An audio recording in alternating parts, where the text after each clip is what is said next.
Good morning, my friends. I have a question for you this morning. Do you do better with schedules or routines? Because they're different, right? Schedules are like everything's at a certain time and you show up at that time and you know exactly what your day's going to be like because everything's timed. And routine is you do a thing and you always do the things, but the timing might be a little bit different from day to day. Which one works for you? Good morning, I'm Ann Ferguson, and this is Leaning In with Ann. It's a live walk and talk that I do on weekday mornings. So, routine versus schedule, and I'm going to give you some of the things that I do routinely that really help my life. So, just a little bit of background. I struggle with seasonal depression, and that's what I'm actively engaged in dealing with. I didn't have the struggle last year because last year I was right here at the park every morning, and what happens is my body's moving and I'm getting this whole vitamin D thing going on. Now, I found that for me, a lot of people like you, if you're in the 40s, 50s range, I am 54, almost 55. Cardio doesn't work so great because cardio actually stresses out the body, which means there's cortisol in the body. And that makes you actually gain weight when you have cortisol too much. And so a walk is actually so great. Last year, when I walked about 3 miles a day, I ended up going 6, but average of 3. I slimmed down like 2 pant sizes. I felt great. My muscles and joints and everything's worked so well. I have a friend who lost I want to say 80, maybe even 100 pounds years ago. She was actually featured in Women's Day magazine because of the weight loss that she had experienced. And I will never forget because she talked about how that happened was after dinner, she said, I just decided to walk for 10 minutes after dinner. So she just started to do that, 10 minutes, just 10 minutes. And it changed her whole world. So if you're feeling sluggish and achy, there's no fast. You don't have to go fast. You just have to get up and walk. So I'm going to encourage you to walk with me. This one is a scheduled thing because I'll be here at 8:30. And you will have to do whatever you do to get up and walk. For me, that means I've got to get up out of bed by 7:30 for sure. Because it takes me a little bit to wake up and get going so I can get to the park, type out a little thing and say, hey, this is what I'm talking about today before I jump on. All right, let's get going. I am a routine kind of person. So I have ADHD. I don't like that have thing. I am, my brain, it's my cognitive style. That's where we go. My cognitive style is what they call attention deficit. I have a problem with that, you guys. I'm going to say my attention goes to all sorts of things all the time. So is that really a deficit? It's the holding to one thing and the attention to detail that happens for me. And there's an energy fluctuation that happens where my energy goes up and down, up and down. If I'm interested in something, I can hyper focus. If I'm not, my energy towards that thing wanes. In school, that wasn't great because you have to have focused energy at all times. So they decided it was a deficit. I know that my brain is super powerful and it's really fun because I can move lots of different things together at the first time. But we're going to talk about this today too. I need a team. I need a team to help me with all the things that are not exciting to me to move me forward. And that's not just because I'm ADHD. That's because we in life need teams. I'm going to talk about that in just a minute. But for me to flow, for me to be happy, for me to feel alive, energized, visionary, I have got to have routines that help all of those things happen. But schedules are really, really rough for me. I can have maybe 1, 2 max scheduled a day. And if I do that, I get the things done that the scheduled world needs me to do. But if I do more than that, I feel controlled, I feel confined, I feel restricted. I am forcing myself because it's not something that I'm in energetic flow with, at the time. And so I've structured my life around that cognitive style. So let's talk about morning routine for a minute. If I do the same kind of things over and over and over, then I go into an automatic mode. This is one of the things for ADHD people, is that I don't think about, and now I'm going to have my lemon water. What happens is I get up in the morning, and if I have, this is really good for your body, by the way, lemon, I squeeze 1 lemon, about a tablespoon to 2 of apple cider vinegar, some MCT oil, and some sea salt. And I drink that first thing in the morning. And it helps my liver do a thing, thins out the bile, it helps me function really well, and I'm not actually hungry until later on in the afternoon. It's really, really, really good for me. So in the morning, it's like I'm still on autopilot because I'm tired. If I get up and I get my lemon water, and that's just what I do, the first 2 or 3 days I have to be aware. I have to do my lemon water. But after that, it turns into this is a thing I do, which is so good for my ADHD brain. Because what happens is I am thinking about so many multiple things at one time that if I can train my body to trigger and go, hey, we need lemon, I don't even think about it. I just get my lemon water. That's routine.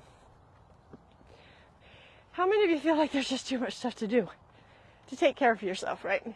There's scripture study, there's eating right, breath work. I love breath work.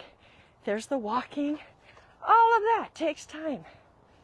So a lot of times I'll swap things in and out. I need to get into a routine of breath work and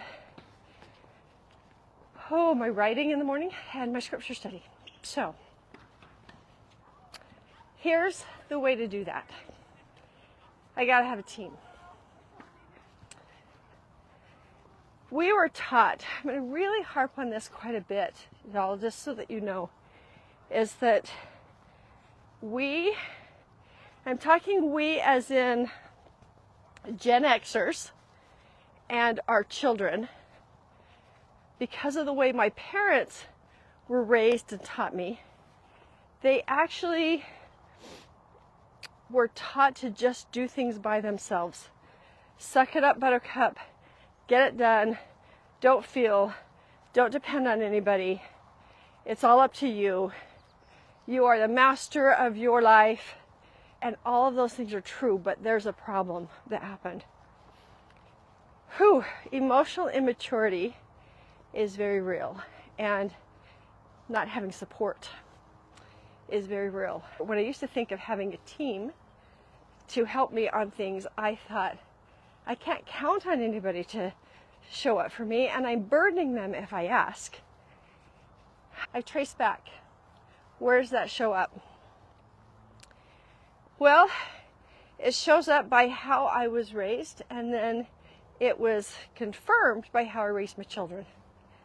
So one of the first things I remember being shut down about, I was in second grade, and we had these little scrap papers, and as we were writing, if we got stuck on a word, we could go to the teacher, whisper to her, and she would write down the word, and we'd take it back to our seat. And I loved my teacher, and she loved me, and I was a good little student. I could not, for the life of me, figure out how to spell turn. Like, for whatever reason, turn. It's not umbrella, right? Like, it's not the right sound. And I remember taking it to her and saying, I need to spell turn. And I remember her saying, oh, Anne, you can do this. Go back to your seat. That was a shutdown moment because I was using my team that I was told I could use. But then it was wrong for me to use the team because I could do something that I actually was really struggling with. And so I learned, oh, I was embarrassed immediately. And now I was afraid to go to that teacher to ask her for help. Same thing in my family. Oh, you can do it. Just do it. You're fine. You can do it. Anytime there's a you're fine, you can do it. We are being taught, don't ask me. You take care of this. Whew. Now that doesn't mean do it for me. But I totally learned that the value is me doing things all by myself. And then that's reinforced by the whole thing about self-reliance. You need to rely on yourself. And what that meant is do alone. Then I come from a dysfunctional family that kind of took the normal emotional unavailability to a higher level. And I just really started to rely on myself and not rely on others. And there's certain things that I couldn't do. And if I absolutely couldn't do it, then it was kind of rude not to. So like driving me to dance, I couldn't drive. So that was kind of a given. If it was a thing that I absolutely couldn't do, then to be a good parent, driving me would be a good thing. During the summer, I rode my bike to dance instead. So I didn't learn that having a team was acceptable. I felt like a burden if I asked somebody to do something that I could do for myself. But what I want you to know is that that was wrong. If you have a hard time asking for help, that's because people didn't show up for you when you needed help. That sucks. I'm so sorry. And if you shove down your feelings of panic and loneliness and literally just being alone when you needed help, that built anxiety in you. I'm so sorry, because when you don't know what you don't know, you're the only one. If you're going to rely on you, you fail you all the time because you just don't know. Oh, that's so sad. And that is such a tool of the adversary. The big bully wants you to believe that you're alone. Here's Christ saying, I'm right here. I've got everything you need. I can support you. I can help you. And I've brought people to you that can help you as well. But we don't use them because we've been taught and we feel guilty and shameful about using a team. So you actually do have teams, though. I want you to think for just a minute about what that looks like. I have finally learned that I'm not failing if I need someone. It's kind of a big deal. I have a genius in me. And in my genius, it's thinking about ideas. And I generate those ideas. I get stuff going. The details to enact those is not my genius. Now I want you to hear that. Instead of saying it's not my strength, because that equals in our subconscious mind weakness, it's not a weakness of mine, because my superpower is moving things forward, getting ideas, getting stuff going on. All the details of how is not my superpower. So what do I need to do? I need to get a teammate who loves the details, who is super easy to go, oh, well, if you want to do this, then this and this and this and this needs to happen. And if I put them on my team, holy cow, woohoo! Think about it for just a minute. How many people had teams? Moses had a team. He and Aaron, man, they were buds. Oh, Christ had a team. He had 12 people to help him do things. Isn't that fascinating? That his job was to minister and to bring light into this world and to correct misperception. And had a team around him to help with all of the other things that were needed to be humans and to function in the world. Wow. those of you who are of the Church of Jesus Christ of Latter-day Saints, like I am, Joseph Smith had a teammate. Whew, Hiram, isn't that cool? Like, it's okay. If nothing else, Christ had a team, that means it's okay for you to have a team. What if Christ said to one of them, hey, go take care of the Passover feast, go talk to so-and-so and get that all set up, and they go, sorry, you can do that for yourself. You're kind of God. So, you know, you're kind of leaning on me and depending on me a little bit too much. Guys, that's not what happened. Christ used teams. So you get to have a team. How cool is this? So let's think about it for just a minute. Who's on your team? So I have first of all, my assistant Liz is a teammate. And it has taken, I'm going to cry. It has taken a couple of years for me to trust that I'm not burning her and that it's totally okay to have her as a teammate. She can do things. Her brain can learn things that I can't. And she's actually not annoyed with me when I'm trying to do things that I am overwhelmed with and can't do. She's brilliant. And it allows me to stand in my brilliance because she's there. Okay, another team. I have a team that we call the Bucket Brigade. We actually call ourselves the Unstuck Team. This is a group of ladies that back in 2020, I was feeling very stuck, as most of us were, and I was in grief because my mom had passed in March of 2020, right when the world shut down. And so my grief was me staring at a wall outside or staring at the walls inside, and I felt stuck. What I know about when I feel stuck is I've got to get some kind of project, something that I can do, something I do have control over. And my eating was something that I could. And so I just said, okay, this is what I can do. Anybody else want to get unstuck with me? So a couple of ladies joined, and we have been going strong for the past 3.5 years. It's been so great. We get unstuck about all sorts of things, not just exercise. It was so fun. Anyway, they're my Bucket Brigade team. What that is when any of us need to emotionally vomit because we're in spin, we say, yo, somebody come hold my ponytail and a bucket, and I've got to just express. We do this on Marco Polo, so we can blah all over, and then somebody can pick it up. We just recently had a situation where a car dealership totally took advantage of one of the ladies that was in there.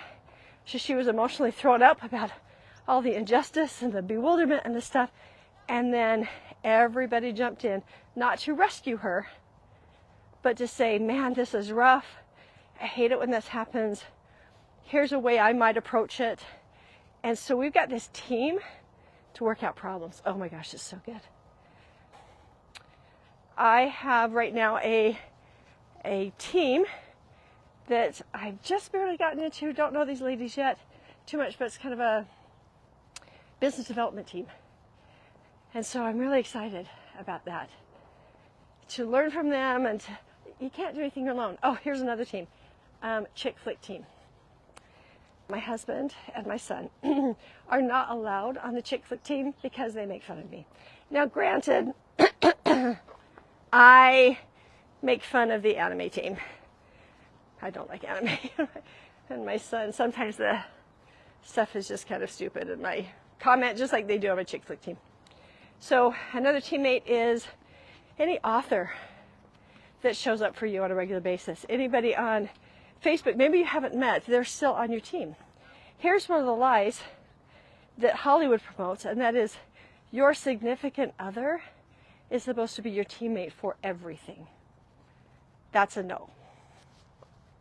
Nope. My Tom, bless him, I love him, he cannot actually show up on every one of my teams, and he's not failing me if he doesn't. So, just want to give you that little thing of having teams. That's kind of why when I started to walk today, you guys are actually on my team. Because if I know that people are looking forward to these walks, or if they're inspired, or I'm helping in some way, it helps me get out of bed and do these walks. So you're on my team, and I appreciate you being here. Anyway, doing a routine, it's really good to have a teammate who can support you. I don't like the words hold you accountable, because that kind of means, and if you don't do it, you're going to be in trouble or you're going to disappoint me. We've got too much of shame stuff going on, right? So we have been taught through society not to have teams. And I would like to encourage you to look around and say, hey, Father in heaven, I feel lacking in this area. I feel not enough. I feel like on my own, it's a weakness that I just really struggle with. Who can be on my team that can support me in this? So, one last little story. When I went out to visit my granddaughter, I was raised to do things on my own, like I said, and then the dysfunction of my family really, really supported that if I was going to get anything done of anything of worth, it was all me.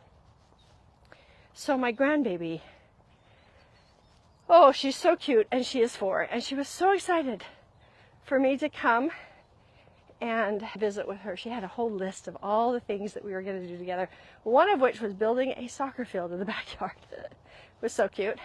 I went and bought the soccer nets, and my son was like, Mom, I kind of thought you were going to like put 2 sticks in the ground and just kick the ball around for 20 minutes. I'm like, oh no, Grandma is in town. I got the soccer nets, we got cones, we got string, we spray painted his grass. So we had all sorts of things. And then she and I were on a team together. And she goes, come on, Grandma Ann, we need to practice. And so she'd never played soccer before. So cute. And so I go, okay, I'm going to throw it to you, and you're going to bring it down. You're going to set up the shot and take the shot.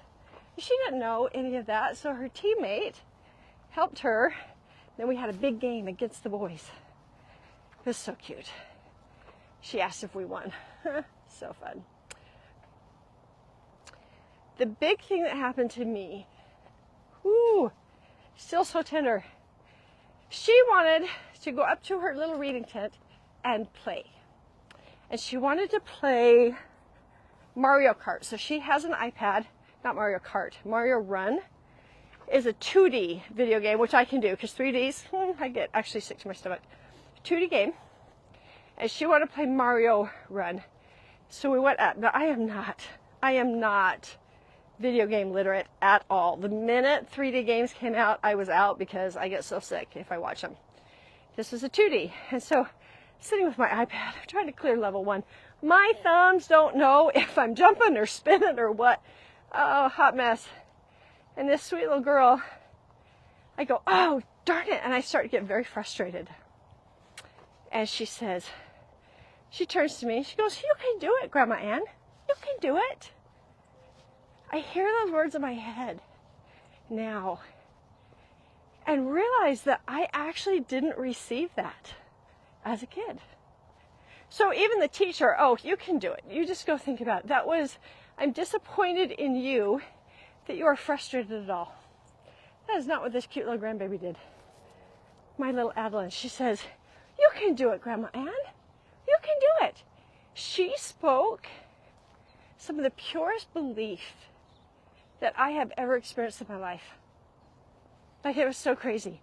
And I looked down, and she goes, just watch me. And I looked down. She had cleared all 16 levels, which is crazy because she's 4. She had cleared all 16 levels, was sitting on level 1. And she was just clearing it over and over and over and over. And I looked and I watched and I saw some things that I hadn't seen to do before. And I'm like, oh. So then I tried it. She stayed on that level until I cleared it. And when I celebrated, oh my gosh, she was so excited for me and so happy. And yes, and now we can do the next one. She goes, be careful of this. She was on my team.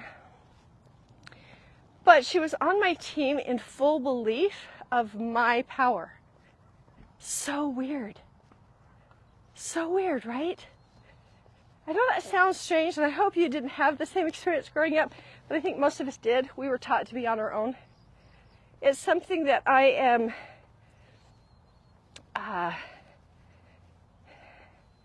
irritated with and trying to change. Our kids are teaching their children how to feel instead of how not to feel. They are opening those doors of support and not getting upset with their kids when they need them.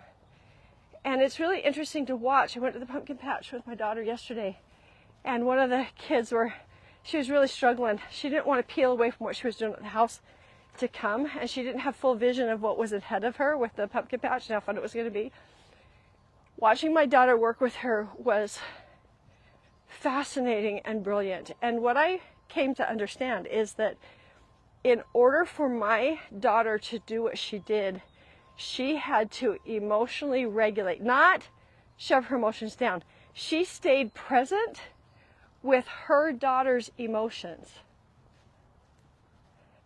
Question: did your parents have the ability to stay present and not disconnect from you when you were having big emotion? Because I totally disconnected from her when she was little. I didn't know that it was okay to feel frustrated and angry and kind of irritated and annoyed. I thought those things were wrong to feel. And I watched her brilliantly regulate her own emotion so that she can stay connected. Whew. I want to help you do that because I have learned now how to emotionally regulate, how to stay in my body, let my nervous system process, not make people wrong, not rescue them. Here's the thing about the video games. The reason why my granddaughter could go, "You can do it, Grandma Ann," in full belief of me, is because as I talked to her dad, there was a level that he cleared for her. And she says, "I wish my daddy hadn't cleared this one because this one's hard." And now she was having to learn. And I talked to him about it. He goes, "Oh yeah." She brought it to me and I said, "Hey, I will clear one level for you. If this is the one, let me know. I'm going to clear one level and no more." And then he said to her, "Look, failure and frustration is part of the fun of the game, honey. So you go back and you start again, you go back and you start again, and you keep doing that until you figure out how to jump over all the obstacles. One enemy at a time. You just jump over them and you spin and you find the secret things and then you clear the level. And that's so fun." So he didn't make her wrong for being frustrated. What I would have done is, well, if it's frustrating you, put the thing away. Like if it's going to upset you, just put it away. Instead, he didn't protect her from frustration. How good is that?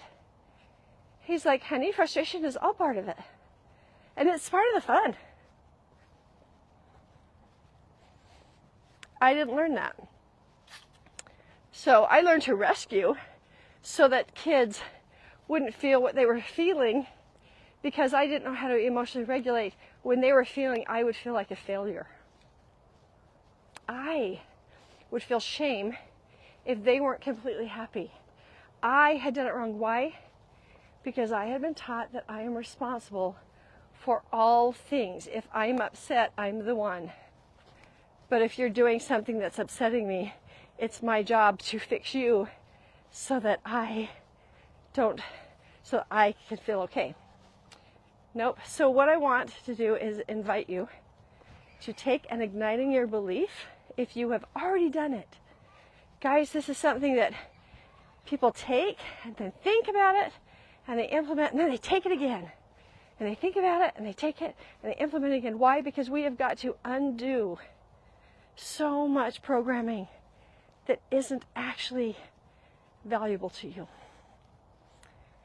Watching yourself know how to emotionally regulate so that you stay connected and engaged with God, engaged with other people. Now emotional loneliness is eradicated. It's 12 weeks.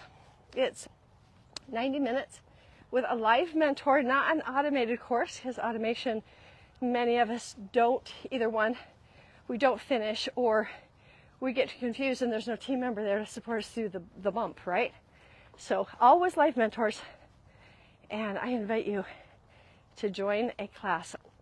All right, my friends, power of a team. Use your genius in the way that it needs to be used. Whether that is that you have structure and you have one thing after another, or if you kind of circle around and you need routine versus schedule. Neither one's wrong. They're just different. Thanks. I would love your comments.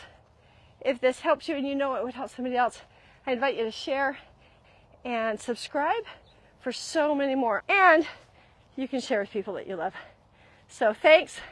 Like, share, comment. I love the interaction, and I'll see you.